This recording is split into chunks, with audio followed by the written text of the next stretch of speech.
शाह भी जुड़ चुके हैं। गौरांग सर, बहुत बहुत शुक्रिया समय निकालकर हमारे साथ जुड़ने के लिए। और सबसे पहले आपका नजरिया आईटी सेक्टर पर लेना चाहूंगी। कई और सेक्टर्स और स्टॉक्स पर चर्चा करेंगे, लेकिन आईटी सेक्टर की बात करें तो पिछले हफ्ते इन्फोसिस के नतीजों के बाद स्टॉक नेगेटिव रिएक्ट करता हुआ नजर आया। टीसीएस के नतीजे भी आए थे, अब विप्रो और टेक महिंद्रा। आईटी सेक्टर से किस तरह के संकेत निकल कर आ रहे हैं ग्लोबली? क्या संकेत है डिमांड को लेकर? जिस तरह की कमेंट्री निकल कर आई है, उसके बाद आईटी सेक्टर पर आपका क्या व्यू बनेगा? काफी लंबे समय से आईटी क्षेत्र में निवेश की राय हमारी रही है, पहले भी, आज भी है और भविष्य में भी ये बने रहने की हमें उम्मीद है। और इसके कारण एक नहीं अनेक है। परिणामों में सुधार, दशा और दिशा किस तरफ जाएगी उसकी टिप्पणी। और ये भी नहीं भूलना चाहिए कि जो कमजोरी हमने रुपए में देखी और जो मजबूती हमने डॉलर में देखी है, उसका कहीं ना कहीं फायदा जो है वो आईटी क्षेत्र को मिलता है। और अनिश्चितता के वातावरण में भी मेरे ख्याल से आईटी क्षेत्र और फार्मा क्षेत्र थोड़े बहुत ज्यादा सुरक्षित माने जाते हैं।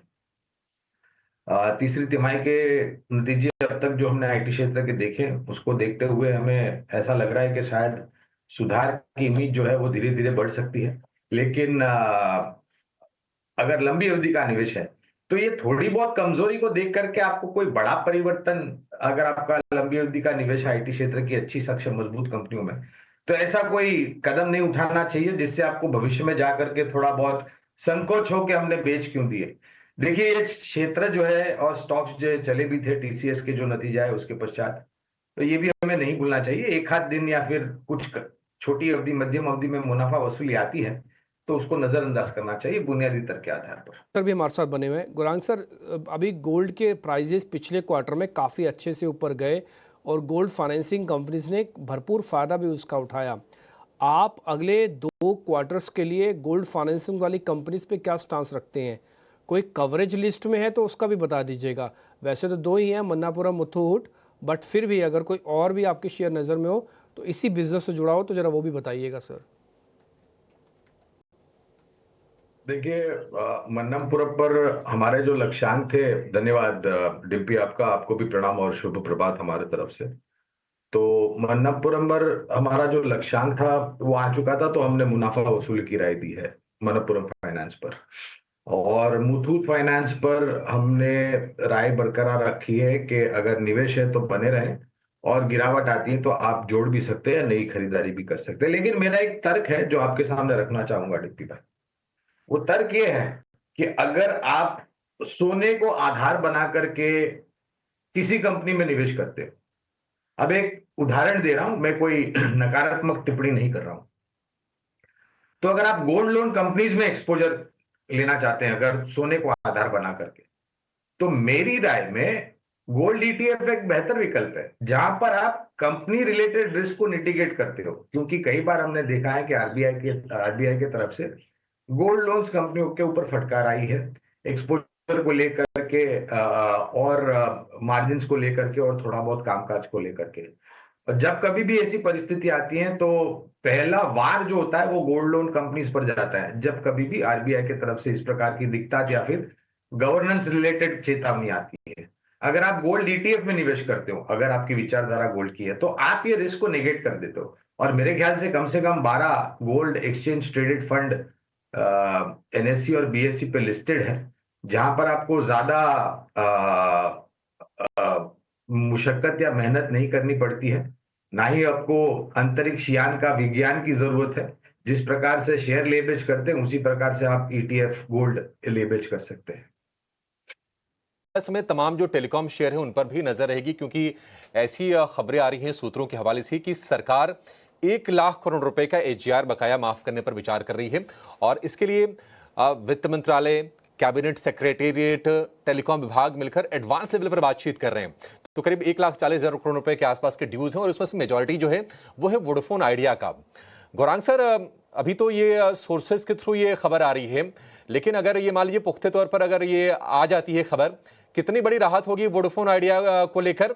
और मान लीजिए आज अगर शेयर में उछाल आता है इस खबर को सेंस करके, तो क्या करना चाहिए? उछाल पर निकल जाए या फिर आपको लगता है कि मुश्किलें दूर होंगी कंपनी काफी हद तक?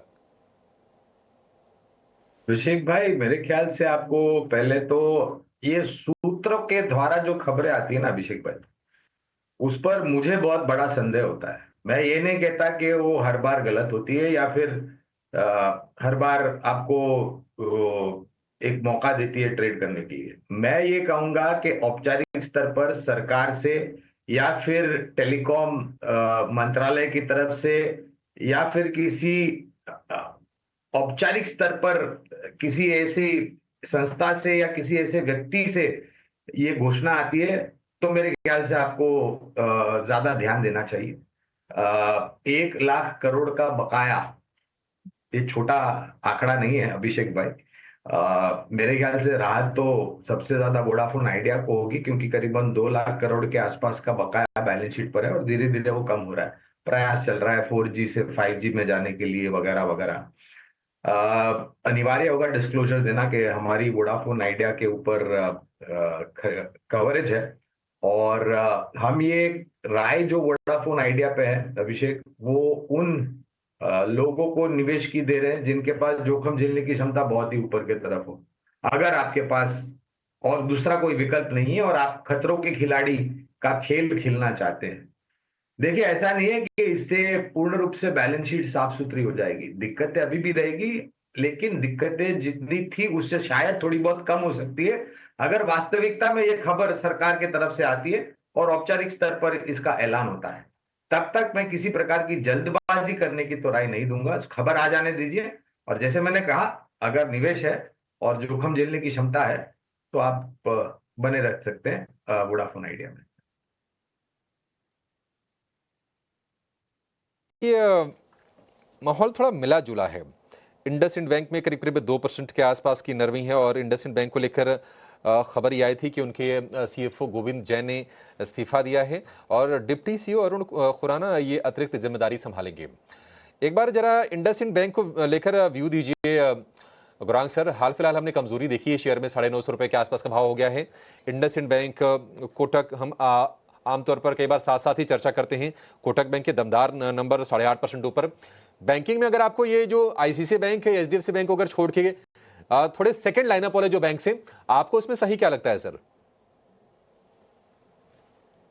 अभिषेक देखो, हमारे बिल्कुल ये मानना है कि एक आध तिमाही में किसी भी क्षेत्र में या किसी भी कंपनी में दिक्कत आ सकती है, इसमें कोई दो राय नहीं है। जरूरी नहीं है कि आपको तिमाही दर तिमाही, छमाही दर छमाही, साल दर साल 10, 15, 20% की आपको ग्रोथ देखने मिले। कुछ कारण को लेकर के दिक्कतें आती हैं। तो कोटक महिंद्रा बैंक के ऊपर 1900 के पार के लक्ष्यांक के खरीदारी की राय है। और इंडसइंड बैंक का जहां तक सवाल है, तो जो सुधार हमने देखा है वो मेरे ख्याल से जो व्याख्या मैनेजमेंट ने जताई थी दूसरी तिमाही के बाद, उस पर खरी उतरती हुई नजर आती है।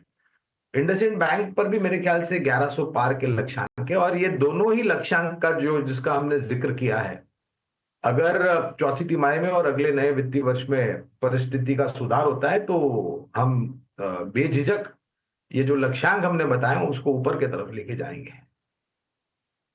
बिग बोल्ड ब्रोकरेज, आज हमने लोडा यानी कि मैक्रोटेक डेवलपर्स पर आपको बताई थी और इस स्टॉक पर नजर जरूर होनी चाहिए। भले ही रियलिटी इंडेक्स में आज बढ़िया कोई एक्शन नहीं नजर आ रहा, लेकिन मैक्रोटेक डेवलपर्स में शुरुआती गेंद जरूर दिखे। जेफरीज की खरीदारी की राय के साथ यहां पर बरकरार रखा गया और पोजीशन की अगर बात करें, लक्ष्य 1615 पर शेयर के मेंटेन करके चल रहे हैं आने वाले दिनों में। गौरांग जी, रियल एस्टेट पैक में आज मोमेंटम नहीं है, लेकिन मैक्रोटेक डेवलपर्स या रियल एस्टेट क्षेत्र से जुड़ी कोई कंपनी या बजट से ठीक पहले रोड एंड इंफ्रा पर भी आपका टेक अगर आप बता पाएं।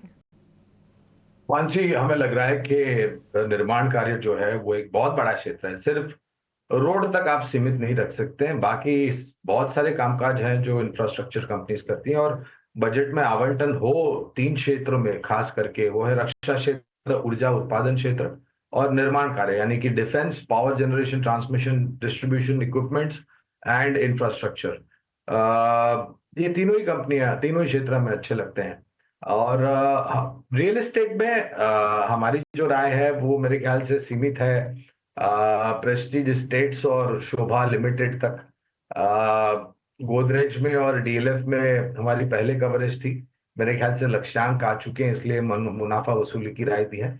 लेकिन ये क्षेत्र भी मेरे ख्याल से जो अफोर्डेबल हाउसिंग है, हाउसिंग फॉर ऑल है, ग्रामीण आवास योजना खास करके जो प्रधानमंत्री की योजनाओं के तहत चल रही है, वहां पर भी एक अच्छा आवंटन इस क्षेत्र के लिए और कुछ नई रियायतें और नियम में बनाए जाएं, ऐसा हमें लग रहा है। तो ये चारों ही क्षेत्र आपके नजर में होना चाहिए। इंफ्रास्ट्रक्चर में हमें एनसीसी लिमिटेड है, पीएनसी इंफ्रा है, एचजी इंफ्रा इंजीनियरिंग अच्छी लगती है। ऊर्जा में Tata power, NTPC, Torrent power अच्छा लगता है।